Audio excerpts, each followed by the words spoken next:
Prezados alunos, prezadas alunas de filosofia, estaremos tratando neste momento do epicurismo, fazendo uma introdução geral a esse tema importante da tradição filosófica do mundo antigo, mais especificamente da era helenística. Epicurismo é um nome que deriva do filósofo Epicuro. Epicuro viveu entre 341 e 270 a.C. E podemos dizer que o enunciado geral da sua filosofia aponta para o fato de que o fim natural do homem é o prazer. Prazer é o elemento central nessa produção de conhecimento filosófico. Veremos um pouco mais adiante qual o sentido mais específico do prazer no contexto do epicurismo. Dominar a lógica é um ponto importante para essa escola filosófica. Por quê? Porque é preciso fazer uma distinção entre o que é verdadeiro e o que é falso. E a distinção do verdadeiro do falso será feito por um rigor de exercício de pensamento lógico. O pensamento lógico teria a capacidade de estabelecer a distinção necessária para apontar aquilo que é verdadeiro e aquilo que é falso. A lógica representa uma série de procedimentos teóricos, epistemológicos, que nos dá condições de um posicionamento adequado diante do objeto analisado, para abordar esse objeto de uma forma mais consistente, mais lúcida e mais devida, com maior senso de objetividade.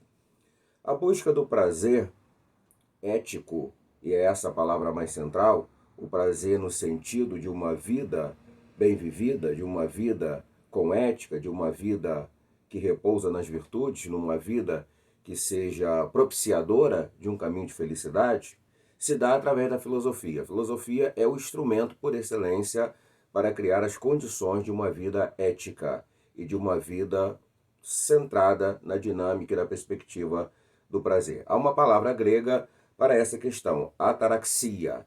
Essa palavra grega, ela representa uma ausência de perturbação da mente.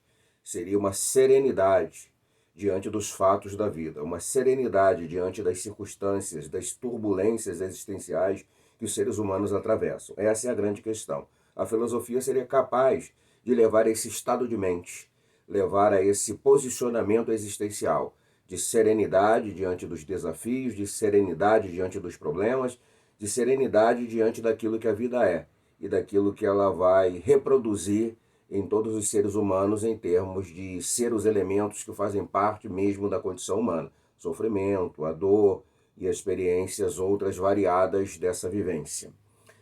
Essa questão da ataraxia, que é a questão de ausência de perturbação da mente, de serenidade, é uma questão que representaria para eles a efetiva manifestação da felicidade. A felicidade estaria nesse estado de mente, nesse estado de alma, nesse estado de ser, marcado por essa serenidade, por essa ausência de perturbação. A teoria do conhecimento presente no epicurismo é uma teoria do conhecimento que parte do dado sensível. Aquilo que observamos através dos sentidos no mundo real deve ser o ponto de partida do conhecimento. E isso se distancia bastante do ideal platônico de conhecimento. Tem eles aqui, então, a ideia de que aquilo que nós começamos a saber sobre o mundo é aquilo que nós observamos no mundo. Então, a nossa observação do mundo através dos sentidos está propiciando o processo inaugural de construção do conhecimento. E essas experiências que temos com a realidade do dia a dia, através dos sentidos, formam uma memória. Você observa os dados da realidade, dia após dia, num processo de vida, e isso vai construindo uma memória. E essa memória seria guardiã de um sentido interpretativo correto da realidade, porque você já teve o contato por via dos sentidos, a experiência concreta com os dados da realidade, e formou uma consciência, um conceito, que pode ser definido por essa capacidade de ação da memória, de reter um conjunto de observações sobre uma realidade que formou uma compreensão adequada daquilo que a realidade significa e daquilo que a realidade é. O conceito, portanto, é formado diante da presença da realidade na mente. Essa realidade que nós observamos e que nós experimentamos através da ação dos nossos sentidos. Existe, portanto, para o epicurismo, dois elementos fundamentais para a verificação da verdade, dois pressupostos teóricos para a verificação da verdade, para um juízo daquilo que é verdade e daquilo que não é verdade. Esses dois critérios de verificação da verdade seriam os seguintes. Primeiro, é verdade o que corresponde à identificação dos sentidos.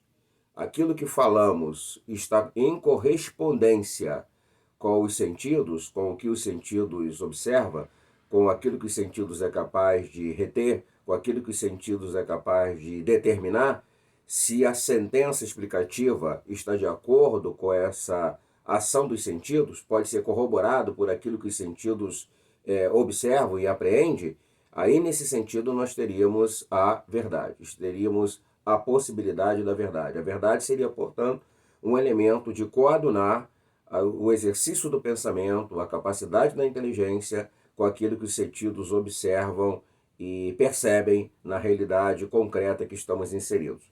Um segundo elemento, ou um segundo critério de definição da verdade, para a verificação do que é verdade no pensamento dos epicuristas, seria que a verdade é aquilo que corresponde à memória.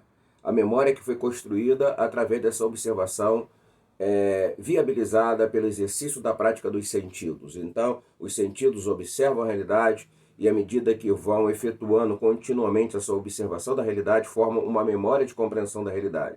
Se não temos a possibilidade do exercício dos sentidos verificando a realidade para definir a verdade, teríamos a memória, que pode dispensar a existência do objeto, mas nós temos a memória que o sentido já nos deu de compreensão do sentido daquele objeto. Podemos falar de uma floresta, podemos falar de um animal, podemos falar de um sentimento, pela memória que temos na relação com os sentimentos, em relação com a floresta, em relação com qualquer outro objeto.